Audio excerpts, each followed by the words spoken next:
Então, como eu falei antes, a ideia é a gente entender um pouquinho da evolução da administração para poder justamente verificar essa questão da administração, como é que ela se dá para a segurança do trabalho. Então, esse nosso componente, a gente tem uma noção geral da administração, da evolução dela, e de algumas técnicas e ferramentas que vão ser úteis para vocês como futuros técnicos em segurança do trabalho.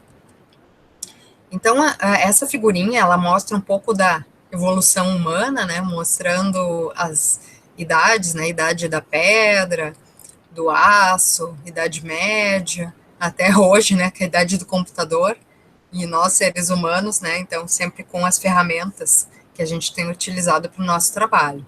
Então, o fato é que sempre existiu alguma forma de administrar as organizações, mesmo que essa forma ainda fosse bastante rudimentar.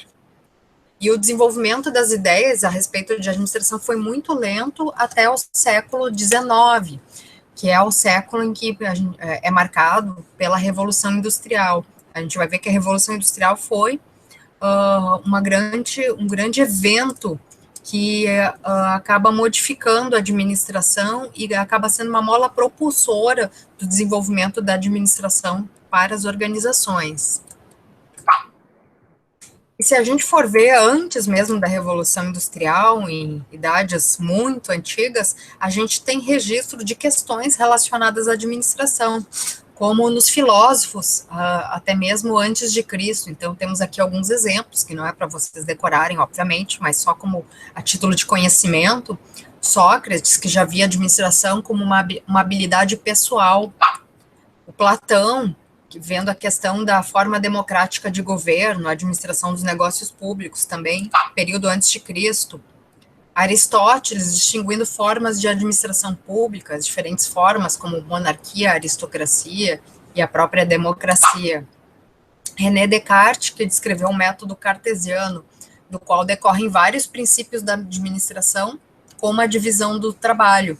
A divisão do trabalho é um dos princípios da administração científica, que é tida como a primeira teoria da administração. Então, Taylor, né, o precursor da administração científica, ele entendia que o trabalho ele deveria ser dividido no nível mais básico, para que o funcionário que fosse executar aquele trabalho, ele ficasse hábil e experiente naquele trabalho e conseguisse desenvolvê-lo com rapidez e com prática.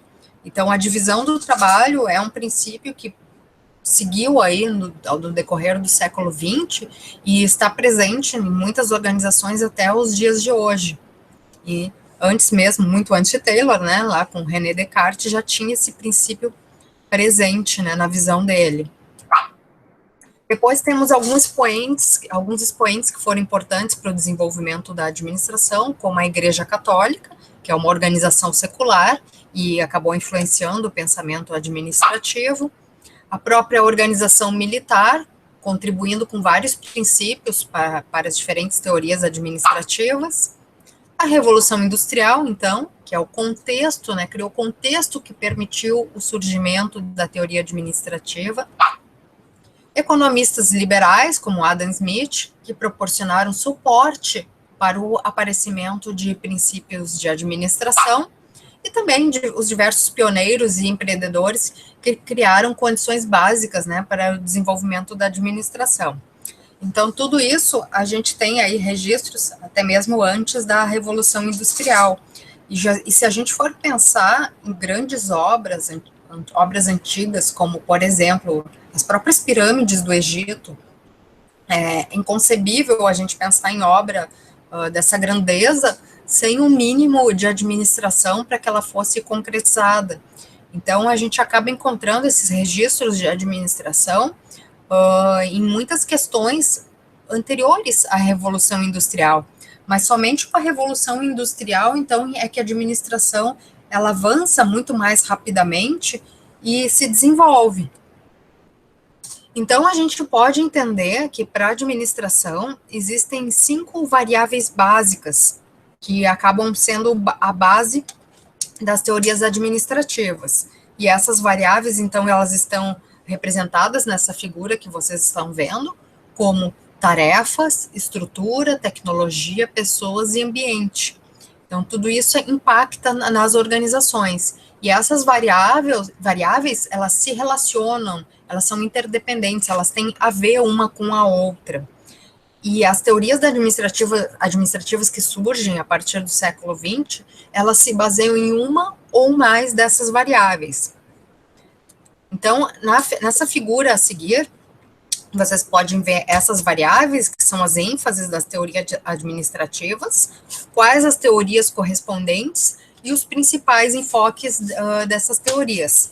Se o nosso curso fosse um curso de administração ou de processos gerenciais, certamente vocês teriam disciplinas em que se estudaria essas teorias, porque isso aí é a história, é o desenvolvimento da administração. Como o nosso curso é de segurança do trabalho, e nós já revemos o nosso projeto de curso, a partir deste semestre a gente não estuda mais essas teorias, porque acabava realmente ficando algo muito teórico e pouco prático para o aluno de segurança do trabalho. Então, o contato que vocês têm com as teorias é somente da aula de hoje, é uma visão geral, né, só para saber, assim, que as teorias têm nomes, tem épocas em que elas se sobressaíram na história, tem uma ideia do que elas tratam, mas a gente acaba não estudando elas mais. Depois, quem tiver, assim, curiosidade, eu posso estar passando outros materiais, leituras sobre essas teorias, né, ou talvez alguns de vocês tenham estudado, feito algum curso na área de administração, já tenham também estudado alguma dessas teorias. Então, como eu falei antes, as teorias, elas têm as ênfases respectivas, né, então tem a teoria da administração científica, ela tem como ênfase nas tarefas, ou seja, se buscava a melhor forma de administrar, mexendo, ou manuseando, alterando as tarefas dos trabalhadores, tornando, então, os trabalhadores mais hábeis nas suas tarefas. Depois nós tivemos 3, 4 teorias mais focadas na questão da estrutura organizacional, ou seja, como a organização está estruturada, que foram as teorias clássicas, mais adiante no século XX a neoclássica, que é uma nova clássica, a teoria da burocracia e a teoria estruturalista.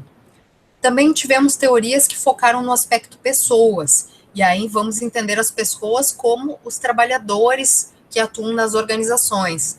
Então, temos a teoria das relações humanas, a teoria do comportamento organizacional, ou também conhecida como teoria comportamental, a teoria do desenvolvimento organizacional, que também tem como foco as pessoas. Depois, as teorias de sistemas e teorias da contingência focaram na questão do ambiente em que a organização está inserida. Então, tanto o ambiente interno como o ambiente externo em que essa organização se encontra. E a teoria da contingência também com foco na tecnologia. Então, essa é a última teoria consolidada da administração, e essa é uma teoria específica que ela tem duas ênfases, tanto no ambiente como na questão da tecnologia. E depois nós temos ali os enfoques, também a título de curiosidade, só para vocês saberem assim, quais os principais aspectos, no que as teorias atuam. Todas essas teorias, elas têm também autores, pesquisadores, então, quem são os conhecidos expoentes das teorias, né, os autores clássicos. Então, só para vocês saberem, assim, um pouquinho, né, como é que foi esse desenvolvimento da história da administração. E nessa história, nós temos aí uma cronologia. Então, os anos que constam ali, normalmente, são anos de obras que foram importantes para cada uma das teorias. Então, se vocês forem ver de 1903 até 1972, nós temos aí ali uma lista de teorias com os anos de referência. E depois de 72, nós não temos uma teoria da administração. E aí vocês podem perguntar, sim, mas e aí a administração não se desenvolveu mais depois da década de 70? E aí eu digo muito pelo contrário, talvez ela nunca tenha se desenvolvido tanto, mas talvez ainda não se tenha uma nova teoria, algo que tenha ficado realmente, tem novas abordagens, que são novas ideias e ferramentas de administração, mas não uma teoria realmente consolidada. Então, enquanto teoria, a última é a de 1972, que é a teoria da contingência, também conhecida como teoria contingencial. E aí, por que não teve mais uma teoria? Porque essa teoria da contingência, ela prega que não existe uma melhor forma de administrar. que essa forma ela vai ser definida conforme o contexto em que a organização atua, ou seja, conforme as características do ambiente externo, da estratégia que ela vai utilizar, tendo em vista essas características, e da estrutura que ela vai adotar. Ou seja, ela diz que não tem uma melhor forma, que a forma é relativa, a forma depende. Então, toda aquela melhor forma que se buscou ao longo do século XX, do tipo, qual é a melhor receita, qual é a fórmula mágica, o que se deve fazer para o negócio prosperar e ter sucesso, não se encontrou. Porque essa melhor forma, de acordo com a teoria da contingência, ela não existe. Não que o conhecimento anterior não tenha sido válido, inclusive a gente vai, se a gente for hoje pisar em alguma organização, a gente vai encontrar resquícios ou elementos dessas teorias na prática em várias empresas que a gente conhece, né, ou que a gente vem a trabalhar, mas não que se tenha uma teoria predominante ou uma nova teoria, é apenas realmente para entender um pouco mais da sistemática da organização. Então, assim, a gente fecha aqui essa parte introdutória. Eu vou interromper a gravação